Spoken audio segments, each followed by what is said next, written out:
धीरे बोलो, कोई सुन ना ले। यह बात हम सबके कानों में पड़ी होगी और हमारे मुंह से भी निकली होगी, लेकिन सोचने की बात यह है कि ये वाक्य कब कब हमारे मुंह से निकलता है और कब कब हमारे कानों में पड़ता है, क्योंकि ऐसी कम ही गुप्त राज होते हैं जो हम दूसरों के कानों में पड़ने नहीं देना चाहते।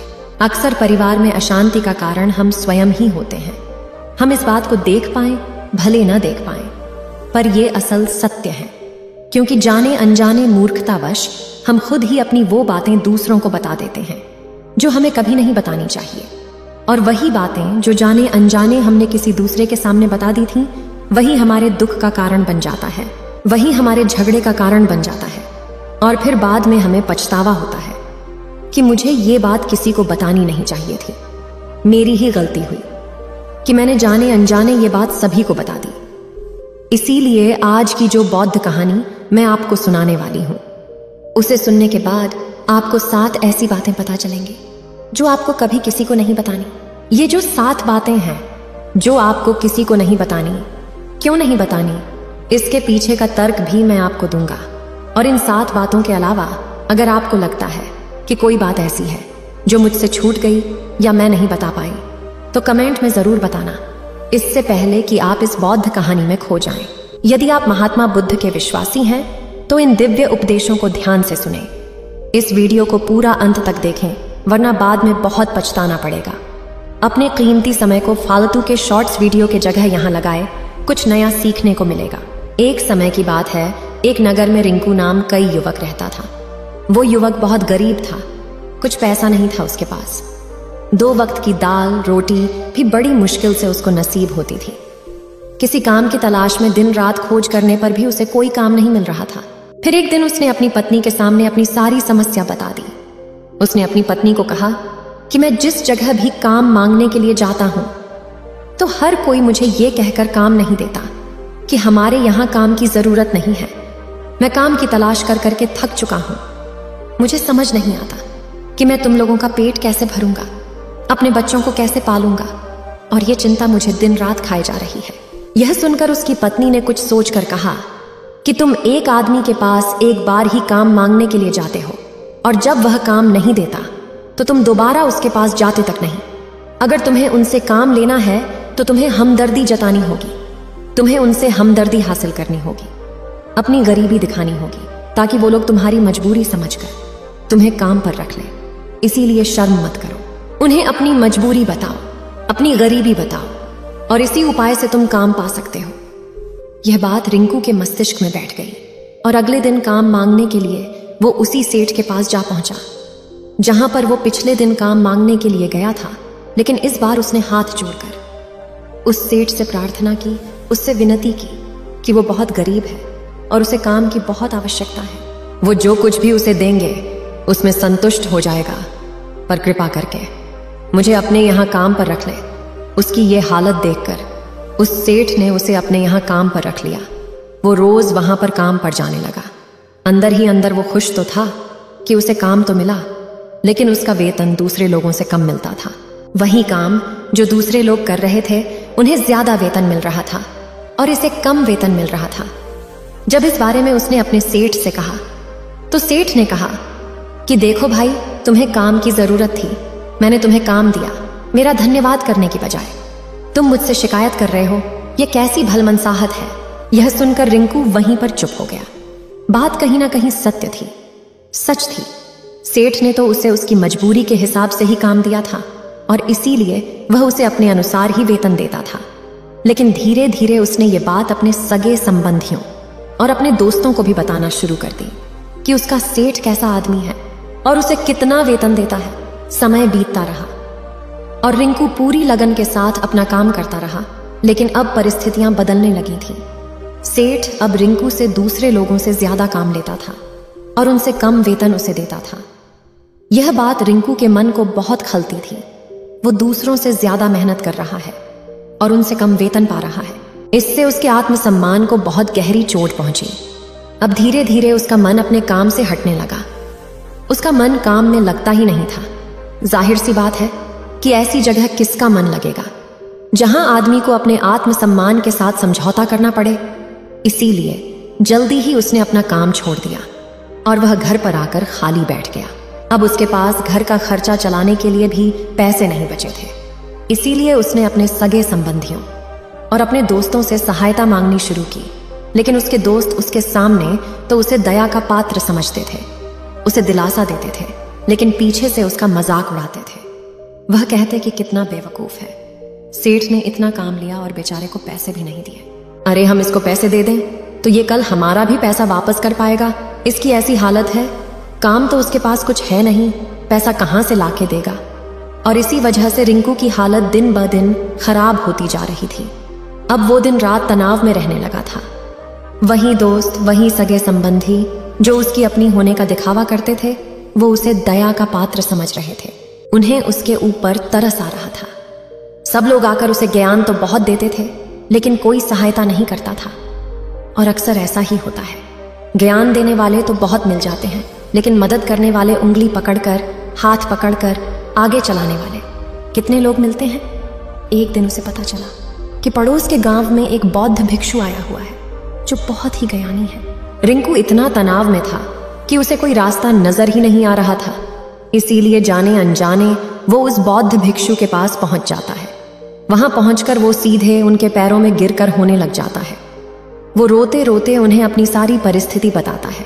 उसे बताता है कि किस तरह उसके सेठ ने उसका फायदा उठाया और उसके सगे संबंधी उसके साथ कैसा व्यवहार रखते हैं। सारी बातें सुनकर बौद्ध भिक्षु ने उसे चुप कराते हुए कहा कि भंते, ये सारी समस्याएं तुम्हारी बुद्धिहीनता, तुम्हारी मूर्खता के कारण उत्पन्न हुई है।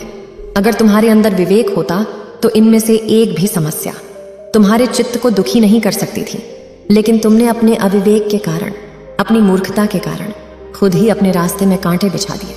आज मैं तुम्हें 7 बातें बता रहा हूं जो भूलकर भी किसी को मत बताना, और इन बातों का अनुसरण करते हुए तुम बाहर से मिलने वाले दुखों को तो दूर कर ही सकते हो जो बेवजह दुनिया की वजह से तुम्हारे अंदर पनपते हैं। पहली बात जो किसी को नहीं बतानी चाहिए वो है अपनी मजबूरी। अपनी मजबूरी का दिखावा करके दूसरों का दया पात्र बनके उनकी सहायता लेने की गलती कभी मत करना। हो सकता है कि आज वो तुम्हारी मजबूरी देखकर तुम्हारी सहायता कर दे, लेकिन कल वो तुम्हारा फायदा उठाने से भी नहीं चूकेगा। और अगर फायदा भी नहीं उठाया तो दूसरों के सामने तुम्हारा मजाक बनाने में वो आदमी कभी नहीं चूकेगा। इसीलिए कभी भी अपनी मजबूरी का दिखावा मत करो। अगर घर में 2 रोटी है, सूखी रोटी है, तो वहीं खाकर सो जाओ, लेकिन दूसरों को इसके बारे में भनक तक नहीं लगनी चाहिए। जरा आप खुद सोचो, मजबूरी बताने का क्या प्रयोजन होता है एक इंसान का? या तो दूसरों से सहानुभूति हासिल करना चाहता है या उनसे कोई आर्थिक मदद चाहता है। लेकिन अगर दोनों ही परिस्थितियां आप देखें तो दूसरा आदमी आपका फायदा उठाने से नहीं चूकेगा, और अगर वो फायदा नहीं भी उठाएगा तो अपनी नजर में तो वो आपको मूर्ख ही समझेगा, बेवकूफ समझेगा, और दूसरों के सामने आपका मजाक तो जरूर बनाएगा। इसीलिए अपनी मजबूरी के बारे में कभी किसी को मत बताना। दूसरी बात जो किसी को भी नहीं बतानी चाहिए वो है अपनी अतीत की गलतियां और भविष्य की रणनीतियां। जरा सोचो कि अगर हम अपने अतीत की गलतियां किसी दूसरे को बताते हैं तो उसका क्या प्रभाव होगा। वो गलतियां ठीक तो नहीं की जा सकती, जाहिर है, तो उन्हें बताने का क्या प्रयोजन रह जाता है। आप अपने अंधेरे पक्ष को खुद दुनिया के सामने बता रहे हो, खुद अपनी गलतियां दूसरों के सामने बता रहे हो। इससे उस आदमी की नजर में आपका एक चरित्र घटित हो जाएगा और वो भविष्य में हमेशा आपको उसी नजरिए से देखेगा। इसीलिए किसी भी आदमी की नजर में अपना चरित्र घटित मत होने दो। और जरा सोचो कि आप व्यर्थ में ही अपनी भविष्य की रणनीतियां दूसरों के सामने बता रहे हो। जो लोग आपके काम का हिस्सा ही नहीं हैं, उनके सामने अपनी भविष्य की रणनीतियां, अपनी डींगे हाँकने का क्या फायदा? उन लोग आपकी सहायता तो नहीं करेंगे, लेकिन आपकी भविष्य की रणनीतियों में बाधा जरूर बन सकते हैं। आप खुद अपने विवेक का इस्तेमाल करिए और सोचिए कि आपके साथ भी ऐसा हुआ है कि आपने अपनी भविष्य की रणनीति किसी को बताई हो और वो कामयाब ही ना हुई हो। जरूर हुआ होगा, जरा गौर से सोचिए। तीसरी बात जो किसी को नहीं बतानी चाहिए वो है अपनी घर की बातें। जो भी हमारे घर के अंदर आपस में बातचीत होती है, हमारे माँ बाप के साथ, हमारी पत्नी के साथ, हमारे बच्चों के साथ, वो बातें परिवार तक ही सीमित रहनी चाहिए।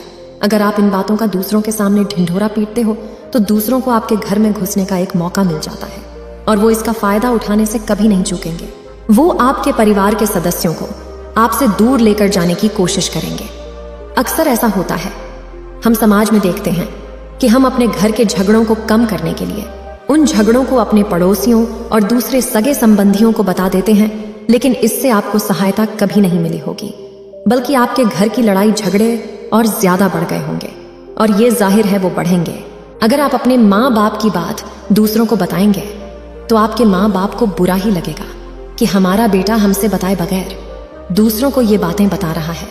इसीलिए अपने घर की बातें और अपने घर के लड़ाई झगड़े किसी के सामने मत बताना। अगली बात जो मैं आपको बताने जा रही हूँ, जो किसी को नहीं बतानी चाहिए, वो सुनने पर बहुत अजीब लग सकती है, लेकिन उसका सत्य भी मैं आपको एक तर्क के माध्यम से दूंगा। मैं कहती हूँ कि अपनी आमदनी किसी को मत बताना। अब अपनी आमदनी न बताने के पीछे क्या प्रयोजन हो सकता है? जरा सोचिए कि आप अपनी आमदनी अपने दोस्तों को बता देते हैं, तो जब आपके दोस्तों को जरूरत पड़ेगी तो वो सिर्फ आपको ही याद करेंगे, क्योंकि उनको पता है कि अगर आपकी आमदनी ज्यादा अच्छी है तो आप ही उनकी मदद कर सकते हैं, और इसीलिए ज्यादा लोग आपसे सहायता मांगेंगे। और जब आप उनकी सहायता नहीं करेंगे तो वो सोचेंगे कि इस आदमी के पास पैसे हैं, मेरी सहायता कर सकता है, लेकिन ये सहायता कर नहीं रहा है, और इसीलिए आपकी आमदनी आप दोनों दोस्तों के बीच एक झगड़े का कारण हो सकती है। कम आमदनी होगी तो लोग मजाक उड़ाएंगे, और ज्यादा होगी तो सहायता मांगेंगे, तो अपनी आमदनी बताने का कोई प्रयोजन नहीं है।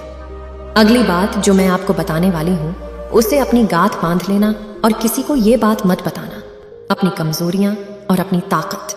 अक्सर इंसान को पता नहीं होता है कि उसकी कमजोरी या उसकी ताकत क्या है, लेकिन अगर आपको अपनी कमजोरी और अपनी ताकत पता है तो पहली बात तो आप बहुत ही बुद्धिमान आदमी हैं, और दूसरी बात कि आपको ये बातें किसी से साझा नहीं करनी है, क्योंकि अगर आपकी कमजोरियां दूसरों को पता चल गई तो आपकी कमजोरियों का फायदा उठाएंगे, और अगर आपकी ताकत पता चल गई तो वही ताकत आपकी कमजोरी बन जाएगी, क्योंकि वो ताकत दूसरे आदमी को पता है, और वो ताकत की कार्ड भी ढूंढ ही लेगा। अपनी कमजोरी और अपनी ताकत अपनी पत्नी या अपने पति को भी नहीं बतानी चाहिए, क्योंकि इसके बाद आपको घर में उनसे हमेशा दुब के रहना पड़ेगा। अगली बात जो किसी को नहीं बतानी चाहिए वो है अपने मित्र और अपने शत्रु। आप अपने मित्रों के बारे में अगर दूसरे लोगों को बताएंगे तो वो आपके मित्रों के साथ अपनी घनिष्ठता बनाकर आपको धोखा दिलवा सकते हैं। आपके गहरे मित्रों को आपसे दूर करने का प्रयास कर सकते हैं। अक्सर आम आदमी ऐसा नहीं करता, लेकिन आपके दुश्मन ऐसा करने की कोशिश कर सकते हैं। और दूसरी तरफ आपके शत्रु का भी किसी को नहीं पता लगना चाहिए, क्योंकि आज जो आपका मित्र है अगर कल वो आपका दुश्मन हो गया तो वो आपके दुश्मन के साथ ही मिलकर आपको परास्त कर सकता है, आपको धोखा दे सकता है। इसीलिए अपने सबसे अच्छे दोस्तों को भी अपने दुश्मन के बारे में कभी मत बताना। अगली और आखिरी बात कहना चाहती हूँ कि जब तुम दान करते हो तो दान के बारे में भी किसी को मत बताना, नहीं तो दान करना व्यर्थ हो जाता है, बेकार हो जाता है। जब आप अपने दान का ढिंढोरा पीटते हो तो आप ये बता रहे हो कि मैं कितना बड़ा दानी पुरुष हूं, और ये आपके अंदर एक अहंकार निर्मित करेगा। इसीलिए दान गुप्त रूप से किया जाए, उतना ही अच्छा होता है, उतना ही फलदायी होता है। जब आपका बायां हाथ दान कर रहा हो तो दाएं हाथ को बिना पता चले कि बायां हाथ दान कर रहा है। ये 7 बातें जो बौद्ध भिक्षुओं ने रिंकू को बताई, इनमें संसार के सभी सिद्धांत छिपे हुए हैं। इन बातों का अनुसरण करते हुए आप अपने घर में सुख शांति बना सकते हैं और घर के झगड़े हमेशा के लिए दूर कर सकते हैं। आप इन बातों के बारे में अपने विवेक से भी सोचेंगे तो आपको ये बातें सच मालूम पड़ेगी। और हमारा कहानी सुनाने का मकसद यही है कि आपका विवेक जागृत हो। आप खुद उन बातों के बारे में सोचें जो हम आपको बता रहे हैं, और अगर हम गलत हैं तो आप कमेंट में वो बात जरूर बताएं जिस पर हम गलत हैं। उम्मीद है आप सभी को यह वीडियो अच्छी लगी होगी। अगर आप बुद्ध के सच्चे विश्वासी हैं तो चैनल को सब्सक्राइब और वीडियो को लाइक करके कमेंट में नमो बुद्धा लिख दीजिए।